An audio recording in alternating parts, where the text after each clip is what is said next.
Mahal na Engkanto, ako po'y bumabalik sa inyong kaharian para po muling magpatulong at humingi po ng aking kahilingan.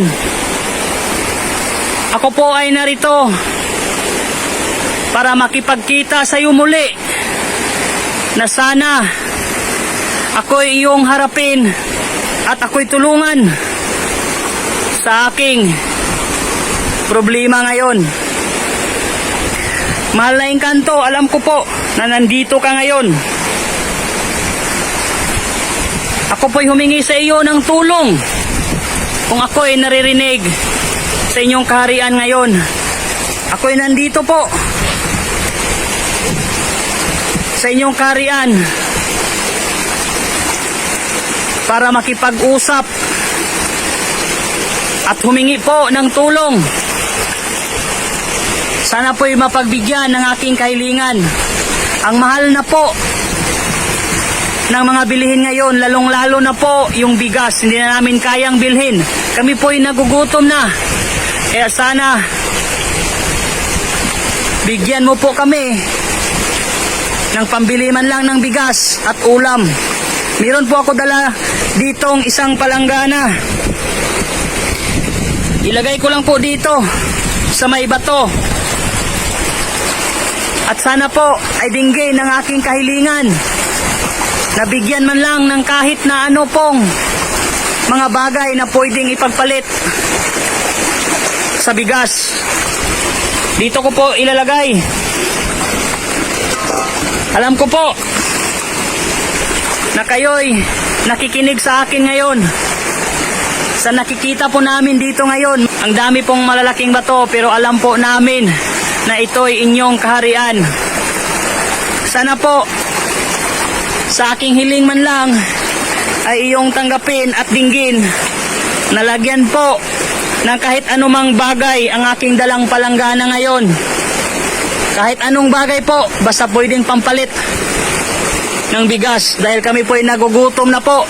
Ang mahal na po ng bigas dito sa Pilipinas. Kaya mga idol,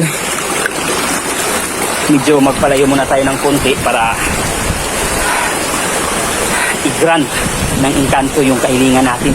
Dito tayo maghintay sa unahan kasi alam natin na minsan lang sila nagpapakita. Kaya nandun yung palanggana natin. Tayo po'y aalis muna dito para hindi natin makita yung punta ng Engkanto dyan. Kaya dito lang muna tayo. Ika natin.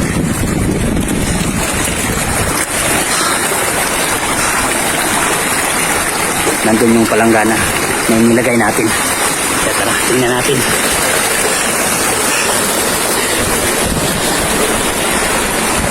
Ang hirap na talaga dito sa Pilipinas. Kahit pambili ng bigas, wala na. Mga kamote at saging na lang yung kinakain namin. Kaya sana parang walang laman. Mahal na Engkanto, kung hindi nyo man narinig yung aking hiling, sana po sa pagbalik ko dito ay tanggapin nyo na ang aking hiling at mapagbigyan kahit anong bagay po na pwedeng pambili ng bigas lang. Bigas lang kasi yung kailangan namin ngayon dito sa Pilipinas. Sobrang mahal na kasi. Kaya sana po mapagbigyan. At hindi na ako magtagal. Ayoko po na magalit kayo na medyo makulit ako, pero alam mo naman, kailangan ko talaga. Mahal na Engkanto. Kaya, uy! Wow! Wow! Mahal na Engkanto! Maraming salamat po! Tingnan nyo! Meron po pala kayong pera na tulad nito. 500 po! Maraming salamat po! Mahal na Engkanto! At ako'y binigyan nyo. Napakalaking tulong po, napakalaking bagay po nito para sa aming mahirap. Alam ko nakatingin kayo sa akin ngayon at sana po ay marinig nyo ang aking taos-pusong pasasalamat. 50 piso po. Maraming salamat po. malaking bagay na to. Isang linggong kainan na naman to. At isang linggo na tayo na hindi magugutom nito. Kaya maraming salamat po. Ako po hindi na po magtagal. Dadalhin ko na po to itong palanggana. Or, oo nga, dito ko na lang ilagay yung palanggana. Mahal na Engkanto. Alam ko naman, hindi naman yan magagalaw dyan. Lagay ko muna sa bulsa yung 500. Ako po'y babalik dito. At sana po ay mayroong laman na itong mahiwagang palanggana na dala ko ngayon. Kahit anong bagay po. Hindi naman po sa ako'y makulit. At hindi po ako mapagsamantalang tao. Pero gusto ko lang po sanang makapagbigay tulong sa aking kapwa mahihirap. Sana po ay bigyan nyo dyan ng kahit anong bagay na pwede nating itulong sa ating mga kapwa mahihirap. Diyan ko lang ilalagay yan at ako po ay aalis na. Maraming salamat po, mahal na Engkanto. Yung may wagang palanggana, dyan lang. At sana pagbalik natin, meron yang maraming laman.